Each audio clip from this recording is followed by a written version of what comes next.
اعوذ باللہ من الشیطان الرجیم بسم اللہ الرحمن الرحیم قالوا یا ابانا استغفر لنا ذنوبنا انا كنا خاطئین صدق اللہ العظیم۔ سامعین گرامی، گزشتہ درس میں معجزہ یعقوب علیہ السلام کا ذکر ہوا تھا۔ اس آیت مبارکہ کے اندر مطالبہ استغفار کہ یوسف علیہ السلام سے بھی بھائیوں نے معافی کی مطالبہ کیا تھا، تو اب باپ سے بھی کر رہے ہیں کہ آپ اللہ سے بھی ہمارے لیے بخشش کی دعا کریں اور آپ بھی ہمیں معاف کر دیں۔ تو قالوا کہنے لگے یا ابانا استغفر لنا، اے ہمارے باپ بخشش طلب کر ہمارے گناہوں کی، انا کنا خاطئین، اقرار جرم کہ بے شک ہم غلطی پر تھے، ہم نے جرم کیا ہے، ہم غلطی پر تھے، اس لیے آپ ہمارے لیے اور خود بھی معاف کریں اور ہمارے لیے اللہ سے دعا بھی کریں کہ اللہ ہمیں معاف کر دے۔ تو قال سوف استغفر لکم، یعنی وعدہ استغفار۔ یعقوب علیہ السلام نے کہا کہ میں صبح کے وقت، یعنی سحر کے وقت جو ہے، تہجد کے وقت جو ہے، تمہارے لیے میں استغفار کروں گا، یعنی اللہ سے معافی طلب کروں گا۔ قال سوف، کہنے لگے ان قریب، استغفر لکم ربی، میں اپنے رب سے تمہارے لیے بخشش طلب کروں گا، انہ هو الغفور الرحیم، بے شک وہ غفور بھی ہے، معاف کرنے والا بھی ہے، رحم کرنے والا بھی ہے۔ تو وہ کیونکہ قبولیت کا وقت ہوتا ہے، اللہ کی رحمت خاصہ تہجد کے وقت، سحر کے وقت ہوتی ہے، تو اس لیے اس نے کہا کہ میں رات کو تمہارے لیے جو ہے استغفار کروں گا۔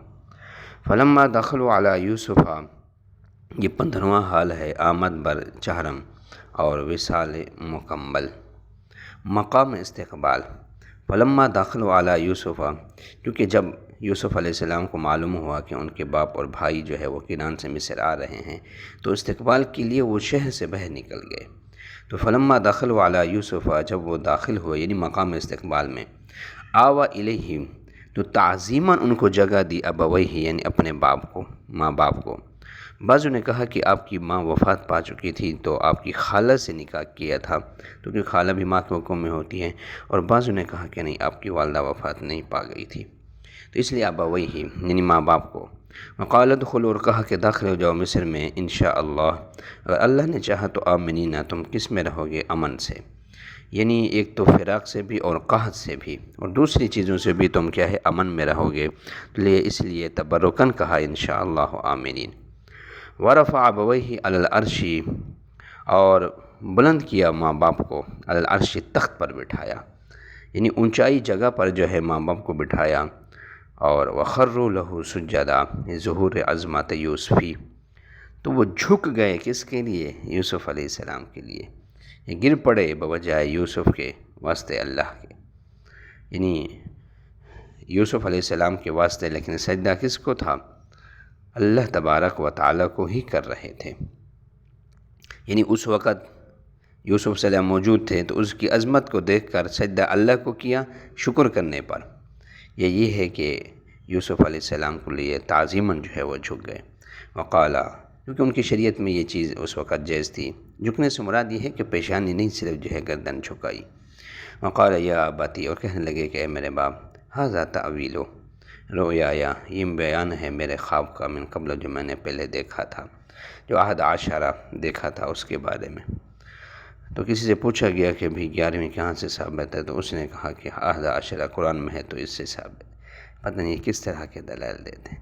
قد جعلھا ربی حقا، باعتبار ظہور کے کہا کہ میرے رب نے اس کو کیا بنا دیا، حق بنا دیا ہے۔ وقد احسن بی اذ اخرجنی من السجن، اور کہا پہلا انعام کہ اللہ نے مجھے اچھا ٹھکانہ دیا، اذ اخرجنی من السجن، کہ جب مجھے کس سے نکالا، جیل سے نکالا۔